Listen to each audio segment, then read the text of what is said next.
You take a seed, you plant it, you grow it, you dry it, you roll it, you smoke it, and it goes down smooth. Hey! Spanning the globe to bring you the latest developments in medical cannabis, adult marijuana, industrial hemp, and spiritual ganja. We love the herb.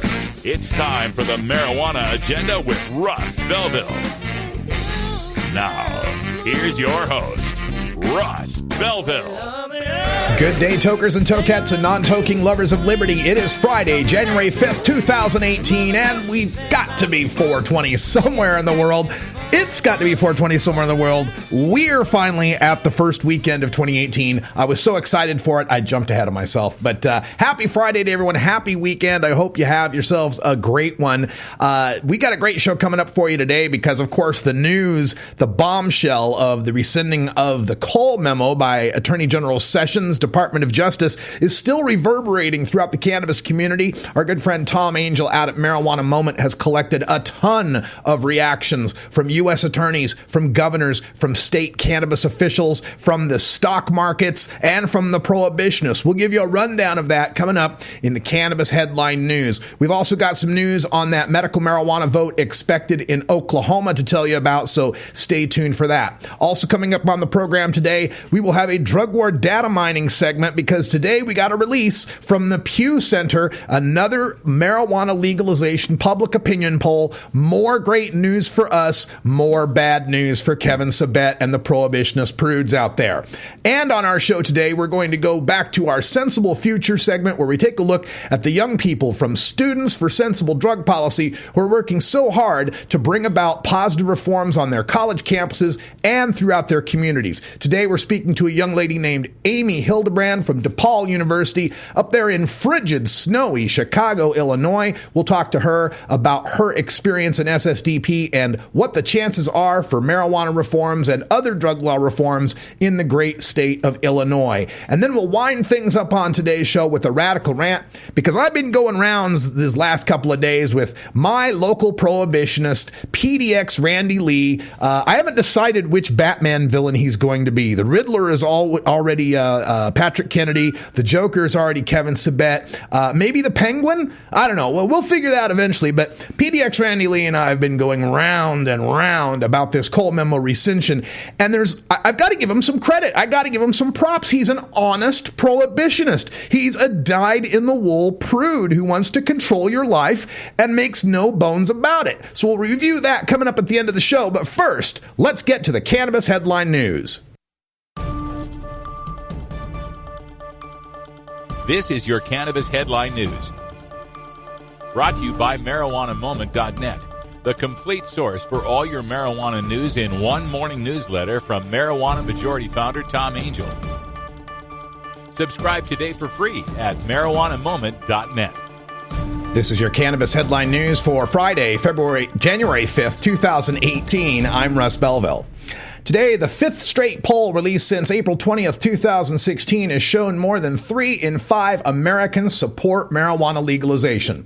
Fully 61% say the use of marijuana should be legalized, reflecting a steady increase over the past decade, according to a Pew Research Center survey. The survey, conducted in October, finds that the share of U.S. adults who support marijuana legalization is little changed from about a year ago, when 57% favored it, but it is nearly double what it was in 2001 at 31%. The Pew poll comports with results from the Gallup organization, which last October released a poll showing the steadily increasing support for legalization rising all the way to 64%. As usual, the Pew poll, like Gallup, shows greater support among the young, the educated, and those leaning toward the left in their politics. Oklahoma Governor Mary Fallin today set a June election date for the medical marijuana ballot measure. Fallin filed an executive proclamation placing State Question 788 on the June 26 primary election ballot. The governor's other option was to place the issue on the November general election ballot. Supporters of an initiative petition asking voters to legalize medical marijuana gathered enough signatures in 2016 to schedule a statewide referendum on the measure. If approved by the voters, the measure would permit doctors to recommend a patient patient who is at least 18 years old for a state-issued medical marijuana license. A license holder would be allowed to legally possess up to 3 ounces of marijuana, 6 mature cannabis plants, and 6 seedlings. These limits can be increased by individual counties or cities. U.S. attorneys in states with legal marijuana are reacting to the Sessions Department of Justice killing of the Cole Memo with a collective shrug.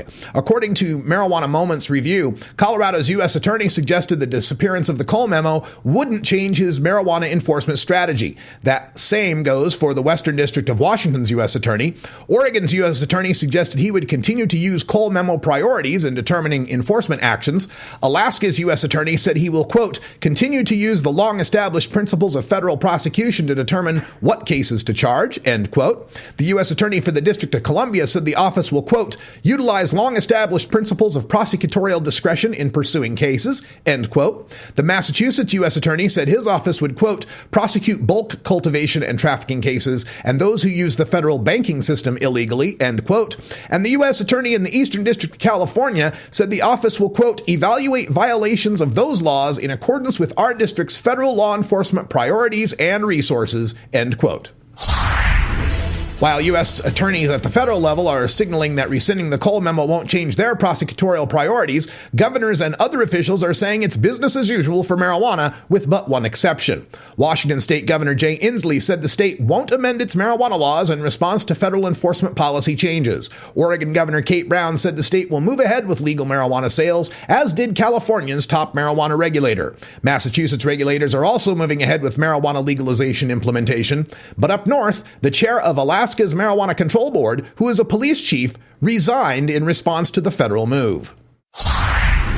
The end of the Cole Memo is having an effect on stock prices in the burgeoning marijuana industry, however. The news sent stock prices for several of the largest cannabis growers and other marijuana industry companies tumbling, reported Business Insider. The losses reversed gains earlier in the week from California's full legalization of recreational marijuana, which took effect on January 1. TerraTech, the largest U.S. pot stock, was down 35%, as was Cannabis Science, reported Business Insider. Other stock losses included a 22% drop for Medical Marijuana Inc. and an 8% dip for Aurora Cannabis. The news also affected related companies, reported Bloomberg News. Stock prices for Scott's Miracle Grow Company, a maker of lawn and garden products that has been expanding sales to cannabis growers, fell by 5%. This has been your Cannabis Headline News for Friday, January 5th, 2018. I'm Russ Belville.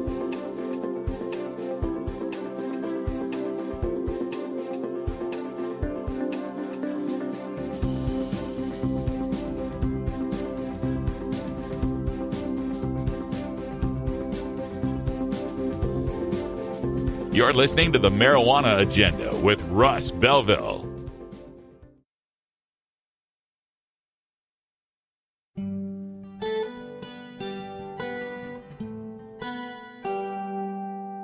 The Marijuana Agenda is a listener-supported independent podcast brought to you by Radical Russ Media, LLC. Subscribe to our VIP feed at mjagenda.com for access to our ad-free podcast segment archive. Make a one-time donation to support the Marijuana Agenda at paypal.me/radicalruss. You're listening to the Marijuana Agenda with Russ Belville.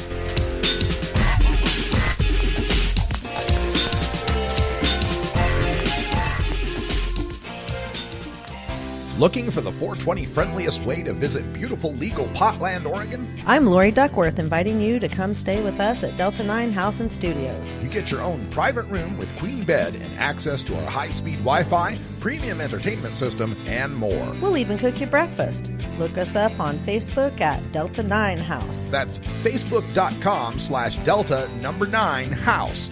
Delta 9 House is booked through Airbnb.com. City of Portland permit number 17-159855.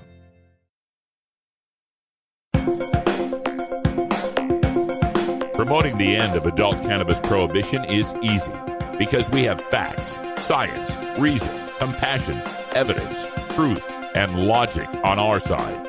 It's even easier when researchers catalog it all for us. Learn how to gather the facts on marijuana use, arrests, seizures, rehabs, drug tests, and more on this edition of Drug War Data Mining. Today in the Drug War Data Mines, we take a look at the latest release from the Pew Research Center's Fact Tank. The headline, about 6 in 10 Americans support marijuana legalization. And folks, this is the first poll on legalization that's been asked in the year 2018, to the best of my knowledge. And it is the 5th poll in a row to show that 3 in 5 Americans or more support marijuana legalization. For our YouTube viewers, you can see the chart that I've placed on the screen. This is a chart I've been collecting for years now, since about 2008, where I have correlated all of the polls that have ever asked some form of the question, should marijuana use for adults be legal or not? Every single poll, going all the way back to the Gallup poll in November of 1969, when the support was just at 12%. And you can see from the legend in this poll that I've included news organizations, pollsters, all sorts of organizations that have asked this question, and the trend is remarkably clear. We have had nothing but an increase in public support for marijuana legalization in the 21st century. Let me give you a look at another way of looking at this data, because seeing all those polls on one screen can be a little intimidating. Let's shift the focus now to just the Pew poll, where Pew has been asking this same question since 2001.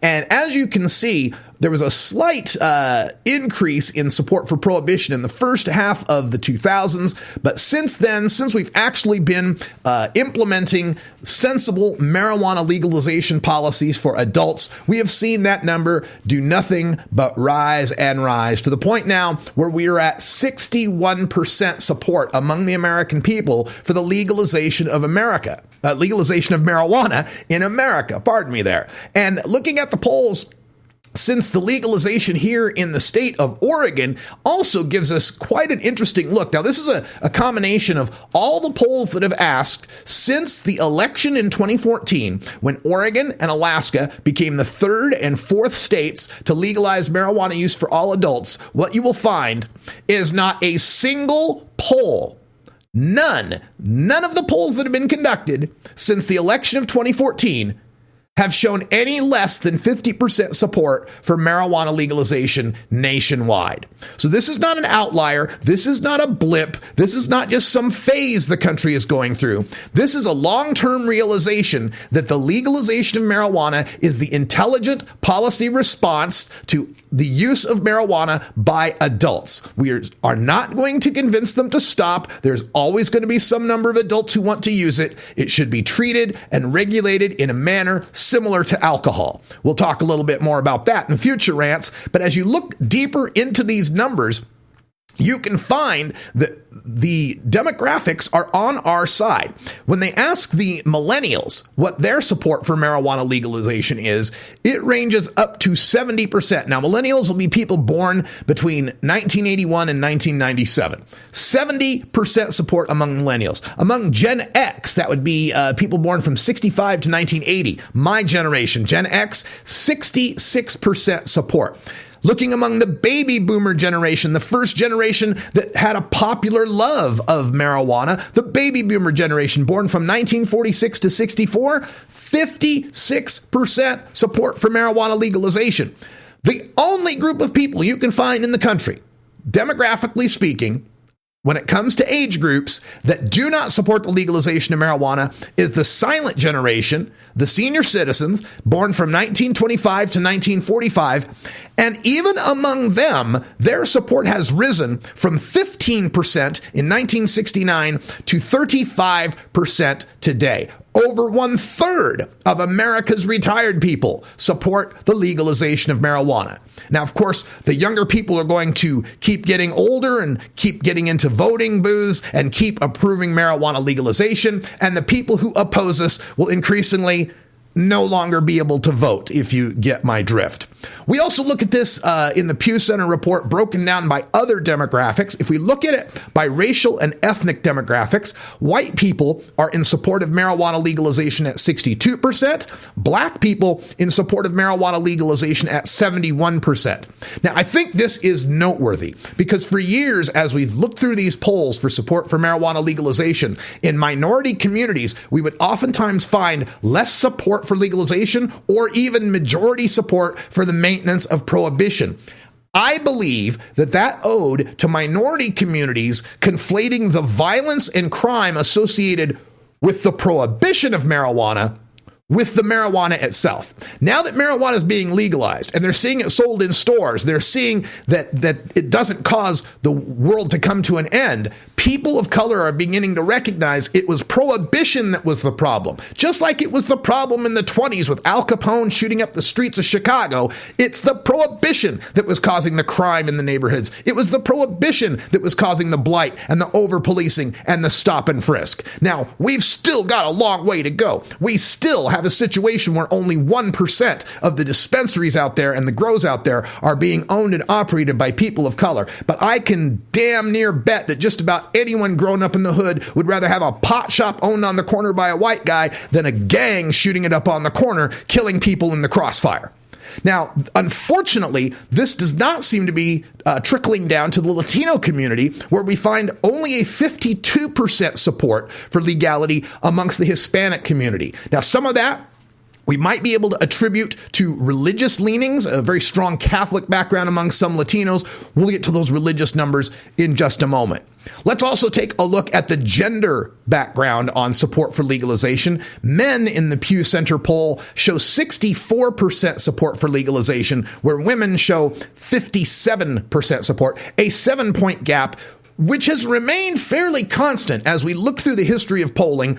Men have always had greater support for marijuana legalization than women. Some people have attributed to this to women raising children and the stigma of being a mom who smokes pot. I believe that's starting to fade as we now, again, have women in majority support as well. Also, when we look at the factor of education, college graduates support legalization at 65%. Some college, high school graduate, and you went to a few years of college but didn't graduate, same level of support, 65%. But high school or less education drops the support to 54%. I believe that reflects people who are more willing to believe the reefer madness, prohibitionist lies of our government. And people who go to college get some experience with marijuana and the people that smoke it, even if they don't smoke it themselves. And they realize, again, the sky doesn't fall when you smoke a joint. Politically, though, this is where we see the biggest demographic gap in the support for marijuana legalization. Democrats support legalization in the Pew Center survey at 69%, independents at 65%, but Republicans oppose marijuana legalization nationwide by 55%. This once again illustrates that the debate about marijuana has very little to do with public health and science and policy and everything to do with culture war. This is simply a situation where Republicans and especially hyper-partisan conservatives simply hate pot because liberals like it. They simply hate weed because it's associated with the counterculture and hippies and left-wing politics. This has nothing to do with the actual value as to whether or not pot is harmful to their society or whether they think it would cause an end to the civilization. This is really rooted in tribal, partisan, culture war politics. Finally, let's take a look at the religious numbers in the Pew survey, where we find people who are unaffiliated with any sort of religious faith show the greatest support for marijuana legalization in the poll. 78%. Nearly 4 out of 5 people who don't go to church and don't subscribe to much religion support the legalization of marijuana. When you look at the religious lines, white mainline Protestants are at 64% support. Catholics at just 52% support, again, reflecting back to that low number amongst Hispanics, could have a lot of the reflection of Hispanic Catholics in that number. And the lowest support for legalization, the highest support for maintaining criminal prohibition, comes from white evangelical Protestants, which blows my mind. It blows my mind to think that white evangelical Protestants who believe in a creator who provided all of the plants and fauna and flora and everything on the planet somehow made a weed that was so evil and despicable that the people who use it to treat themselves for illnesses, for injuries, or just to relax should be put in a cage, should be punished in some way. Yet wine, I suppose, is still on the menu. This information can be found in the Pew survey, and if you like some of these charts that I've been putting up for the YouTube viewers out there, you can get them at the mjagenda.com website on Patreon, live.mjagenda.com. MFer, I want more iced tea. Don't we all want more iced tea? We all love iced tea. I like Body Count a lot, too. Body Count's a great band. Hey, it's 3:20 in the Pacific time zone where I'm at, here in beautiful, legal Portland, Oregon. We got to take a break because the union mandates it. You know, we got to have a safety briefing.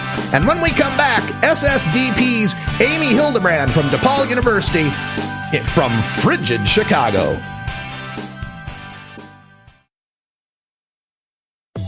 If you work in the cannabis industry, consume marijuana, or just support freedom, you need to know about breaking policy news that affects you. Marijuana Moment is the daily newsletter that helps you stay on top of all the latest and most important state, federal, and international cannabis developments. Brought to you by longtime legalization activist Tom Angel, Marijuana Moment puts a concise yet comprehensive overview of cannabis news in your inbox early every weekday morning. Wake up to Marijuana Moment and rest assured you'll be ready for the cannabis news that's driving the day. Subscribe now at marijuanamoment.net. The marijuana agenda. Like the liberal agenda, but with profits. Ka-ching.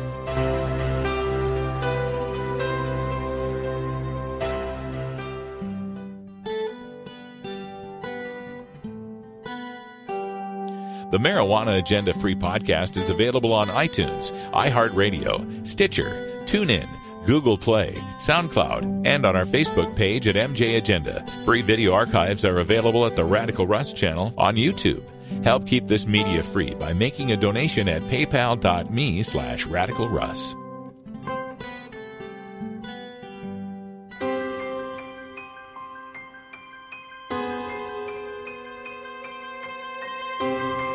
Now, in the interest of fair and balanced journalism, the Marijuana Agenda presents this anti-drug public service announcement. Son, I figured when you were old enough I'd talk to you about drugs. I'd tell you they're nothing but poison. Tell you to stay away from the garbage that pushes that junk. Only I never figured that I ought to be telling that to a 13-year-old. If you don't teach your kids to say no to drugs, it's as good as saying yes. This has been an actual anti-drug public service announcement. To combat this and other drug war hysteria, listen to the Marijuana Agenda every weekday at 3 p.m. Pacific at live.mjagenda.com or download the free podcast at mjagenda.com. New beginner guitars and banjos are often constructed much better than ones built before your time.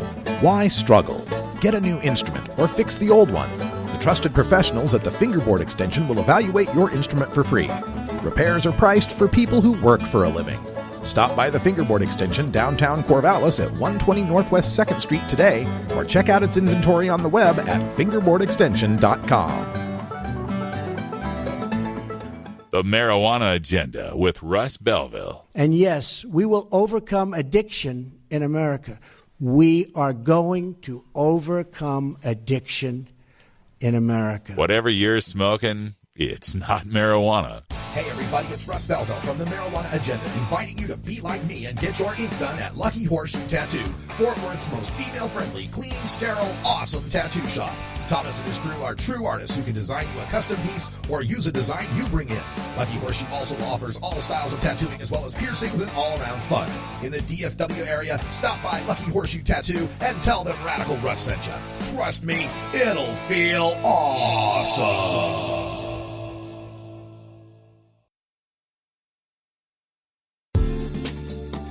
This is A Sensible Future, brought to you by Students for Sensible Drug Policy at ssdp.org. Drug policy is an issue that primarily affects the young, both in terms of use and legal prosecution. SSDP believes in honest education about drugs and advocates for harm reduction policies to protect young adults and society at large. We speak with another dedicated activist from SSDP, working toward a sensible future. Welcome, everyone, to another edition of A Sensible Future, the podcast for students for sensible drug policy. Learn more at ssdp.org. I'm Russ Belville, and joining us today, we have Amy Hildebrand from DePaul University out there in Chicago, Illinois, where you must be freezing to death out there. Amy, how you doing? Colder than I think I've ever been in my whole life, and I've been here 100% of that 21-year existence. But yeah, we are in the tundra, as they say, but definitely a lot going on in drug policy, so we're keeping busy. All right. Well, Amy, let's tell our listeners a little bit about your background. How did you come to be associated with SSDP? In high school, was dealing with an administration that really criminalized drug users in my community of high school students. We were a very small graduating class, less than 150. Everybody knew everybody. Everybody's parents knew everybody. So when my vehicle was searched in the high school parking lot, it was a very large topic of conversation. And many of my classmates thought that I had actually been arrested that day. That was a mini catalyst, as I like to say. And then 2 months later, one of my best friend's houses was raided, SWAT team, couch cushions ripped open, whole 9 yards. So I left high school extremely jaded, took my diploma and told them to shove it, and wanted to do drug policy from the start. When I got to DePaul, I found our SSDP chapter. They were brand new. The girls who started it were wonderful and took me in right away. However, they got busy in a lot of other endeavors. So right away, sort of towards the end of my freshman year, beginning of my sophomore year, I was really pushing them to hand the chapter over to me. And the rest has pretty much been history. I began an internship with the Illinois Cannabis Industry Association, really revived the DePaul chapter, and about 2.5 years later, here we sit. So you were catalyzed into seeking out drug policy reform due to your own experiences with overbearing law enforcement. How was the reaction in the community? Were you in you said you were a small graduating class. Were you in a small town, a community that's more conservative? How did they react to these things? Definitely a small town. We're talking the northwest suburbs of Chicago, so equidistant to downtown and the Wisconsin border about. So definitely kind of 50-50. You get the Chicago liberal vibes very strongly, and you also get the Wisconsin really heavy in family values. I want to keep my guns kind of rhetoric around me as well. Mm-hmm. So was definitely a pretty hotly contested thing. I think high school is weird in a lot of ways because you are looking for validation from all kinds of different sources, whether that's friends, faculty, teachers, coaches, your GPA, college acceptance. So a lot of people have always been very supportive in my life. My parents have always been very supportive. I have always retained my academic rigor, I guess. So in a lot of ways, people, quote unquote, pass as productive members of society if they get straight A's. So nobody ever really questioned me in that regard. But I lost a lot of friends or had a lot of friendships change because of my drug use and my want to get into drug activism. And I don't regret that at all. And I think that as legalization has gripped our country, it's taught a lot of people to look back on the decisions that they made and the relationships that they altered and maybe think twice. You mentioned that differentiation between Chicago liberal type values versus more Wisconsinite heartland values. And we find this throughout the country where you'll have more liberal, urban, college centered places in a state versus the more rural, conservative areas of the state. I understand now that you're working as this intern working on Illinois state policy, and Illinois has kind of been a microcosm of what we see all throughout America, where, you know, Chicago is timidly moving forward on decrim. Illinois has embraced a very restrictive medical marijuana program. Give us the feel of what's going on there politically in Illinois and how you fit into this and how you're trying to fight for further reforms. Right, definitely. It's actually a really great question for the day. I just got out of a meeting with the legislative team that I'm working with in Illinois, where we were talking a lot about our messaging going forward.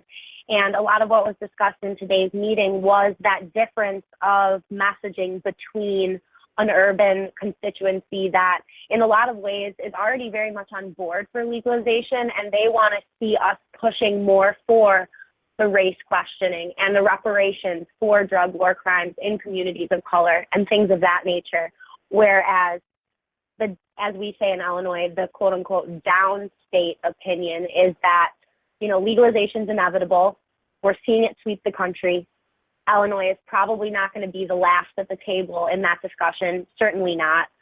So what can our legislators do to run this as transparently and as deliberately as they can?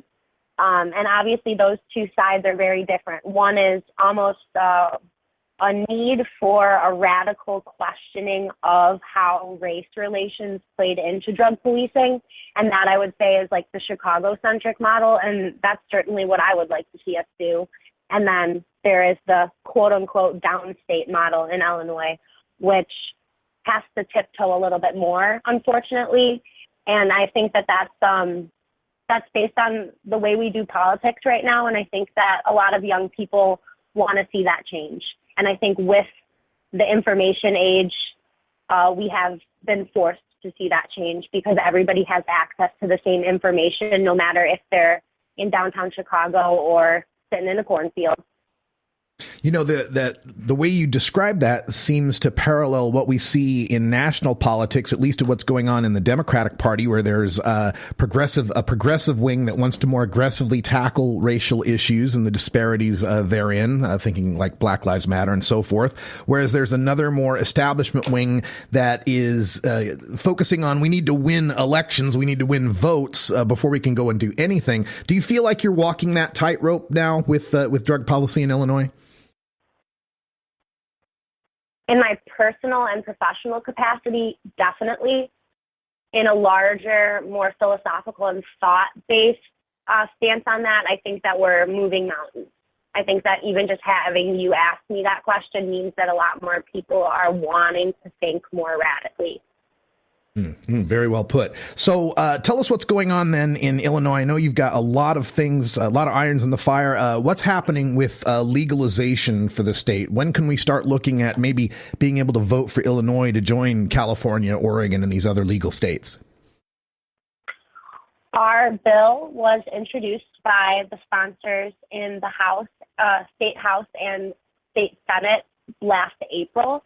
And they are purposely running this very slowly and deliberately. If you ask Senator Heather Staines and Representative Kelly Cassidy, who are the sponsors of the bill, they would tell you that they are definitely not trying to accelerate this process. They are trying to learn as much as they can from other states. So I think that for us, it's not going to happen until at least into 2019. I think that we're dealing with a governor who is very resistant and lacking a lot of willingness to be flexible in terms of cannabis legalization in Illinois. However, stranger things have been known to happen in the political realm. We are actively facilitating that dialogue through SSDP. We have an amazing event coming up on Monday night at DePaul University in Lincoln Park in Chicago with the senator who is sponsoring the bill, as well as a representative from Marijuana Policy Project and a really wonderful organization based in our city called Chicago Votes. This event will be an open forum and discussion of the way legalization is going to go in Chicago and in Illinois abroad. And we're looking at about a 1.5 to 2 year timeline, I would say. That's great news. Great to hear. And of course, Illinois, for our listeners, if you're not aware, you're stuck doing this the legislative way, right? You don't have an initiative power. Correct. So you mentioned the governor. Of course, that's Governor Bruce Browner there, who's been a long-time opponent of even moving forward on things like decrim and medical marijuana. Is he term limited? Is there an election coming up soon in Illinois for his position that might move the ball forward for us a bit? Yes, we are looking at an election coming up soon. I believe we're in an election year right now, 2018, November. So that will be very interesting, as well as a upcoming Chicago mayoral race, which will definitely factor into these discussions as well. I'm going to double check really fast on when we are getting a new governor. I apologize for not knowing that as a Chicago resident. Well, that's okay. And we encourage everyone, of course, to look up on ssdp.org, where they've got information for all the states and what's going on. And you can get involved with your local SSDP chapter. And of course, even if you're not involved in any of these organizations, it's incumbent on you as a supporter of marijuana reform to get registered and to vote. Learn who the candidates are, learn where they stand, and learn how you can help make a difference in bringing legalization to your state. It's not when are they going to legalize, it's when are you going to legalize.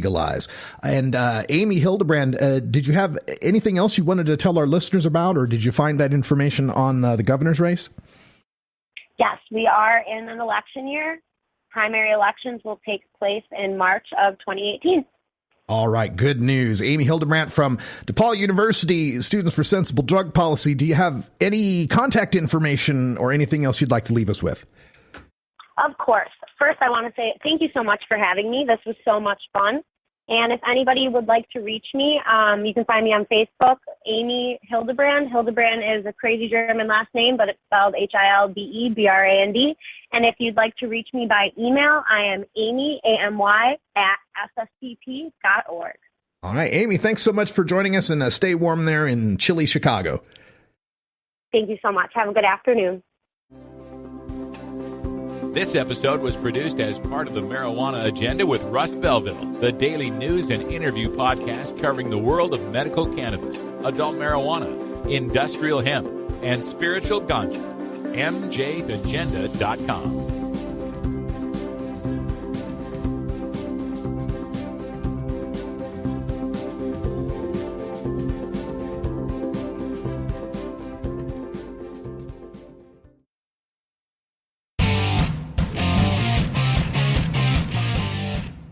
The Marijuana Agenda with Russ Belville is brought to you by Cannabis Kamikaze, a professional licensed producer from Canada producing 3 pounds per light. Follow Cannabis Kamikaze on Twitter @Cannabis Kamikaze. That's @Cannabis, Kamikaze. Cannabis Kamikaze. The Marijuana Agenda. Like the gay agenda, only with better music.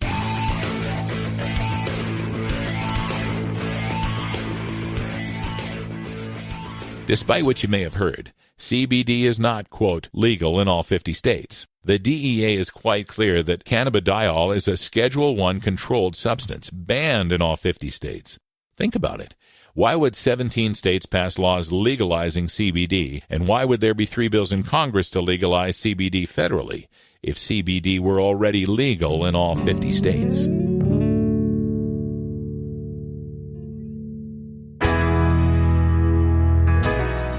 Health Cannabinoid, your ACMPR experts. Consultation services for medical cannabis.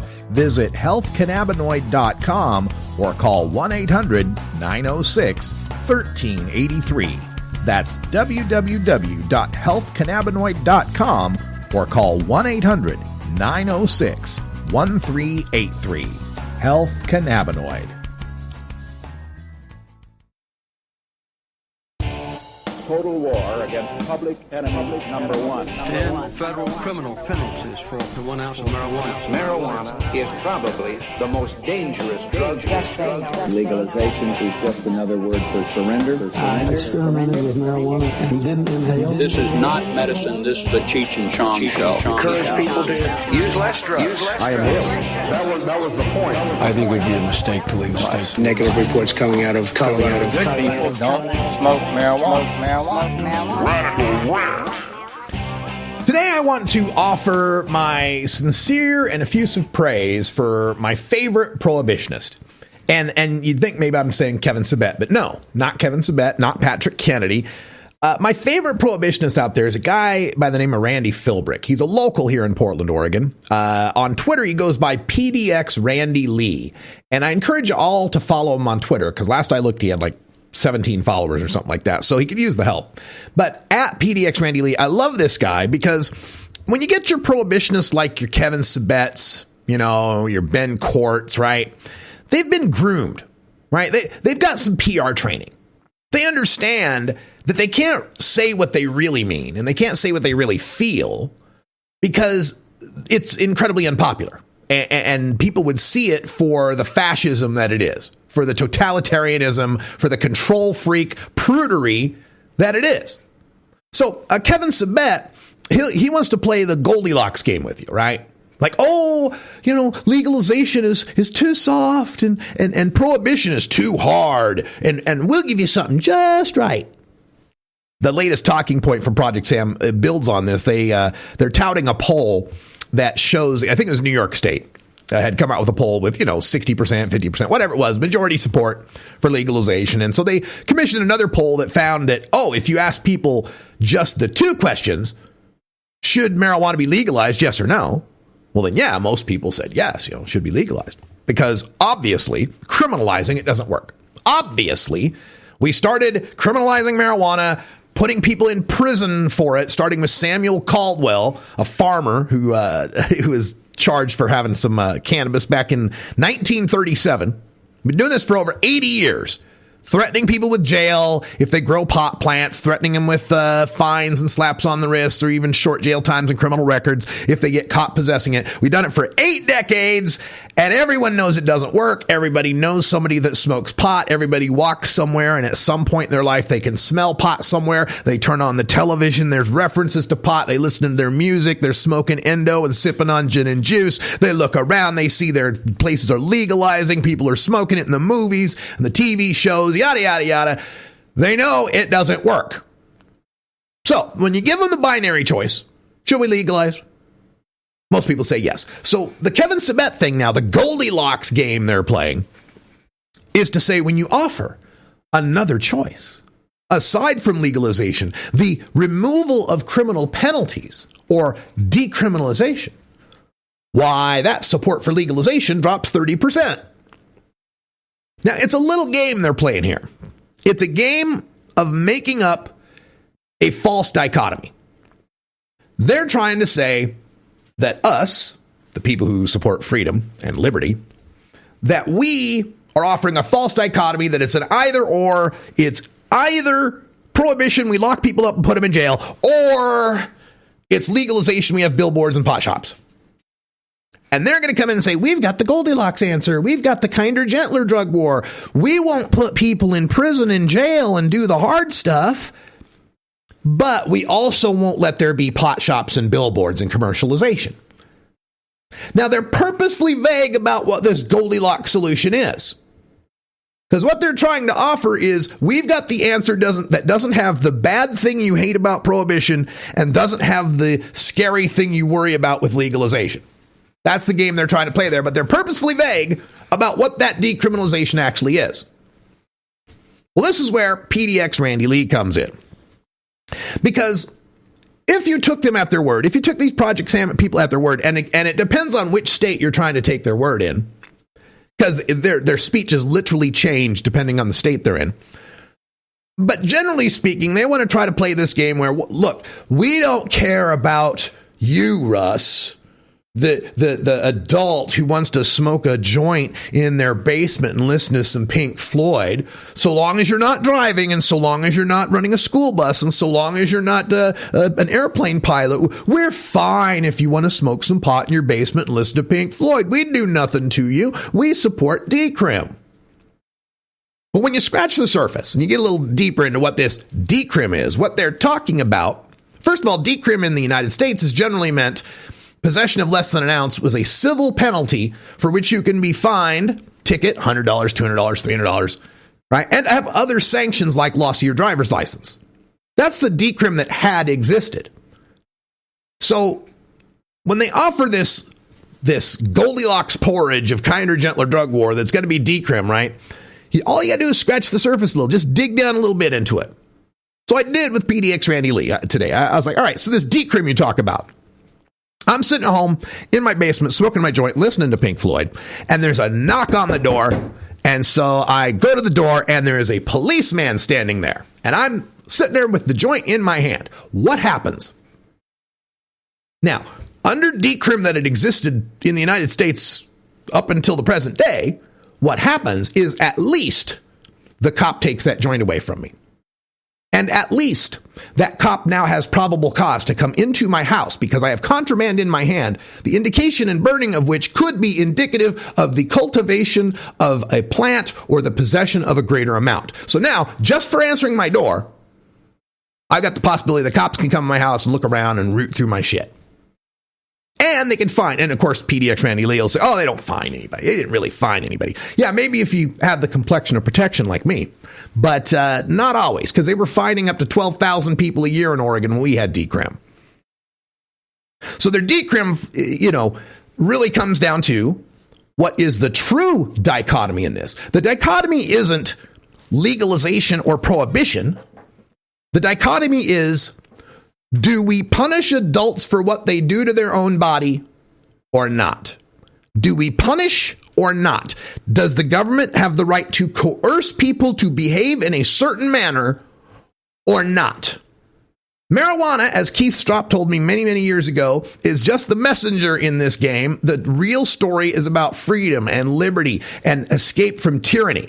And people like PDX Randy Lee and Kevin Sabet and Scott Gagnon and Patrick Kennedy and Bertha Madras and every one of those damn prohibitionists out there share the same characteristic. They believe they have some right at the federal or state or local level. They have a right in some sort of collective governmental way to tell me what to do with my body. Hey guys, can I stay at home in my basement and masturbate left-handed while jamming knitting needles in my urethra? It's harmful to me, and I know you don't like it, but since you seem to have taken the right to tell me what I can do with my body, maybe I should ask permission for every other thing I might want to do. Okay, if I still shave my head? Can I still shave my head? Is that all right with you? This is what this fight really gets down to, people. And we can talk all day about marijuana is safer than alcohol. It doesn't matter if it's more harmful. Marijuana has a healing property for people who are sick. It doesn't matter if it makes you sicker. We've already established in the United States of America that I can consume the most harmful drug we got, alcohol. We've already established that I can go to my liquor cabinet right over there and grab that fifth of liquor and I can chug it right here live on screen. I could chug that bottle and die of alcohol poisoning. And it would be no right of the government, of the police, of the state to do a damn thing about it. We've established my right to fuck my body up. With alcohol, with piercings, with tattoos, with hairstyles, with scarring. There are people out there who have a mental philia of self-amputation. There are people out there who are transabled. Have you heard of this? I hate to go off on a tangent here, but there's transabled people who get their, in medical procedures, get their legs sawed off on purpose. Perfectly healthy legs. Because that's the way they imagine their body. And I think it's weird. I think it's way out there. But I'm not going to have the government stop them. Are you? Because what this really comes down to is the sovereignty over our own body and mind. They want to make this a game about that substance, that thing over there, that molecule. Is that molecule good or evil? Folks, molecules aren't good or evil. People can be good or evil through their actions and intent. But inanimate objects are neither good nor evil. We'll get to the gun debate later. Hold that thought. But that molecule over there, that plant, that bud, I can smoke it and get medical benefit. I can relax. Or maybe it's detrimental to me. Maybe I'm a slacker, no good loser. And I smoke weed and I lose my memory and I don't show up to work and I piss off people and I just ruin my life. And that's still my right. And that's still what freedom means. Freedom is not about allowing people to do things that are good for them. Just like free speech, man. We don't need the protection of free speech to protect the speech people like. We have to have the freedom of free speech to protect the speech people don't like. Likewise, we need to have the freedom to be able to do with our bodies what we like. If a woman's body is her choice, her right to control her body, her uterus, what right is it for me to control my lungs or my brain? Absent any harm to you, you have no right to get up in my business. And really, I wish we'd change the U.S. motto. The U.S. motto shouldn't be "In God We Trust." The U.S. motto shouldn't be "E pluribus unum." The U.S. motto should be "Mind your own fucking business." And folks, that's about all the time I got for today. I could keep going on this tangent, but we're running out of time. So for everyone here at Delta 9 House and Studios, thanks for joining us. Great time here in the first week of 2018. We're going to keep ramping things up, building up the energy, and building up the listener base. Tell everyone you know about the marijuana agenda. We're here every weekday, mostly, at 3 p.m. Pacific time. You can watch the video replay on the Radical Russ YouTube channel anytime you want, and it's podcast on iTunes and every other outlet. Follow MJ Agenda on Facebook, Pinterest, Instagram, YouTube, and follow MJ Agenda Show on Twitter. Learn more at mjagenda.com. That's it, folks. Have a happy weekend. We'll see you on Monday. And until next time, take care of each other, tokers. You're growing, you're trying, you're rolling, you're smoking. You take a seat, you